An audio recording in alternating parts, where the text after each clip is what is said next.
Hello indie game fans! I initially thought that this week would be a little weak in terms of new releases, but was pleasantly surprised with a number of great games, so here are the top 5 best new releases of the week.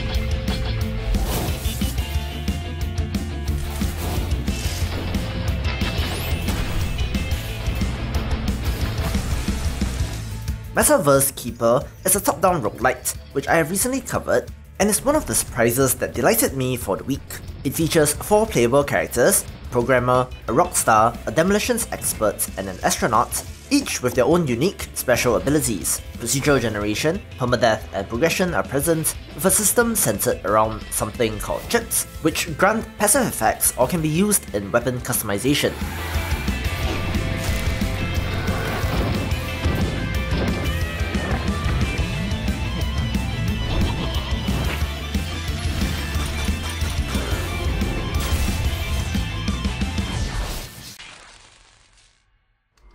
Hey human, want to escape the monotony of infinite overtime? Sounds like you're ready for vacation. Our carefully crafted stereotypical vacation destinations are the ultimate human leisure experience. Come on, let's start relaxing. Sandcastles, sports, seashells, wondrous vacation beach has it all. Snap some shots of your evolutionary ancestors and cool that overclocked neural processor. Dry off and spin those seashells by the seashore!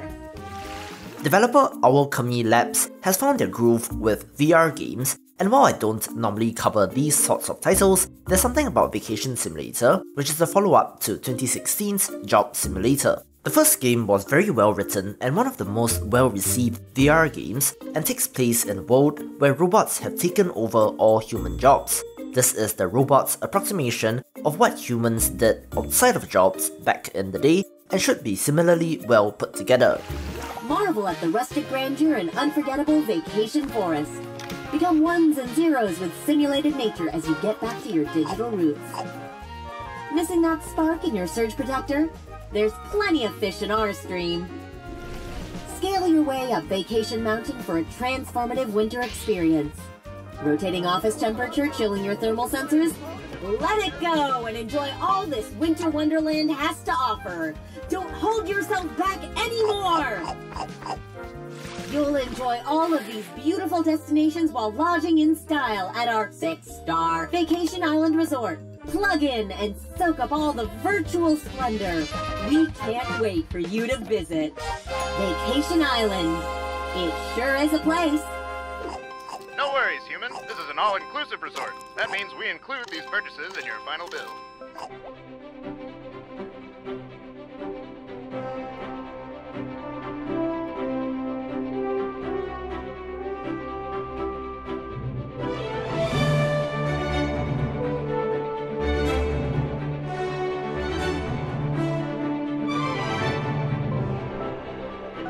Train Valley 2 hits 1.0 next week, and is a low-poly simulation puzzle game where you drive the Industrial Revolution by building an efficient railroad. With over 400 positive early access reviews, people do seem to like this one.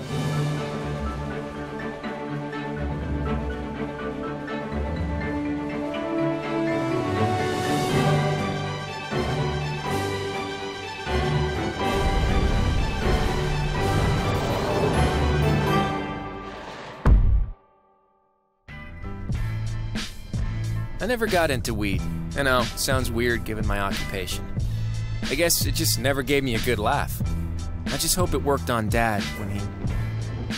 I can only imagine, because I wasn't there, busy pursuing my MBA, but Clyde was. In fact, he started growing because of Dad's condition. Dad hated things that'd go to waste. So after Clyde's only client left the market, the only logical thing was to turn it into a business opportunity. And he considered me a businessman. Weedcraft Inc. is a management game about the business of growing marijuana or weed And yes, of course, the length of the trailer is 4 minutes and 20 seconds.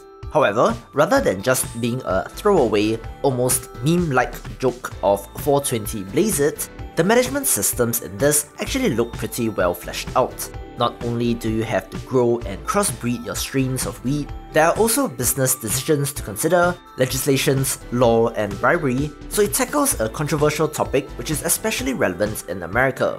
Realism aside, the game looks polished and well worth a look. To a lot of contempt from my hippie brother. I was the brain, focusing on the incomes and expenses and fine-tuning our process. He was the heart, all about fine-tuning the product itself. Buying new equipment, expanding our cultivation space, figuring out the right conditions and nutrition for specific strains. Our customers loved it. They've noticed the difference, and soon we had a following. Unfortunately, that included a bunch of boys in blue as well. We ventured into a dangerous territory and started to take precautions. I started wrapping my head around ways to conceal our production. Take care of the smell, reduce heat and energy consumption. When it wasn't enough, we had to get creative. We hid our cultivation room behind the facades of laundries, tea rooms, and restaurants. Clyde took care of the most persistent individuals the old school way, the good old bribe and blackmail. I was trying to remain in befriend and barbecue zone. Still got some of the boys on Facebook. We got so big, Clyde suggested expansion. For unknown reasons, he insisted on exploring either Boulder or Fargo. Then it hit me. I came to terms with Dad's death, and I think Clyde's heart was still secretly bleeding. He was ready to follow the opportunities provided by medicinal marijuana. Soon enough, we were setting up research centers that I thought were designed to create optimal growing conditions. But Clyde got that space-grade equipment for crossbreeding, trying to discover the next big medical strain. Truth be told, my business mind was not on board. At first, I was up for the task, but when he started talking madness of almost giving it up for free, my businessman sense started tingling. When he was on his world-saving spree, I put everything in a spreadsheet. Spreadsheet that'd help us evenly split our company so he could do whatever the hell he wanted. But a company needs both its mind and its heart. A heart open to the others. And that's what Clyde did. It all started with this one guy, same age as our dad, suffering from terminal cancer. He couldn't get the medication he wanted, and the pain was literally killing him, unless he got it from us. And that was the tip of the iceberg. Clyde realized the potential, and in the blink of an eye, we were running a special service allowing people with special needs to order products directly from us. Some of their stories were heartbreaking. How did I take it? I was a businessman, a freaking weed tycoon. We had money, multiple operations in several states, a committed team. Was I to sacrifice all of this to help those in need? Hell no. We had all means to do it, and all the means to do it right. So we did. And that's when everything really started. It opened up new opportunities. We were even discussing taking New York and going fully legal. Did we do it? Well, would you?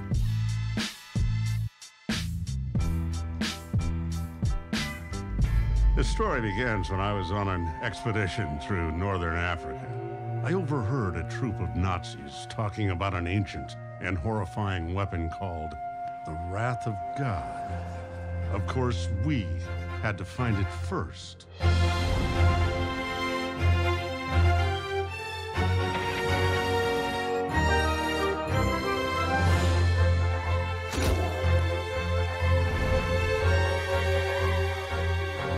Finally, the biggest surprise to me is that Pathway is releasing next week. The developers announced the release date on 5th April, and as a fan of pixel art, this has long been on my watch list, and I'm excited to see it coming out. Set in the 1930s, where there are rumors of secret excavations and mysterious artifacts, you have to assemble a team of adventurers to journey through deserts to discover hidden treasures and secrets before they fall into the hands of Nazi forces. There are procedurally generated campaigns with over 400 story events, turn-based tactical combat, 16 unlockable characters, character progression and leveling up, rare equipment, loot, treasures, and an also gorgeous pixel art. I can't emphasize enough on how much I love the look of this and hope that the gameplay systems will be able to support the look well enough. After a long journey, we finally reached our destination.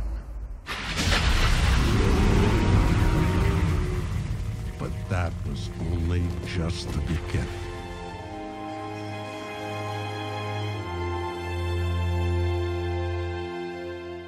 For more upcoming indie game new releases, check out the previous video or watch my recommended playlist, and I will see you after the jump.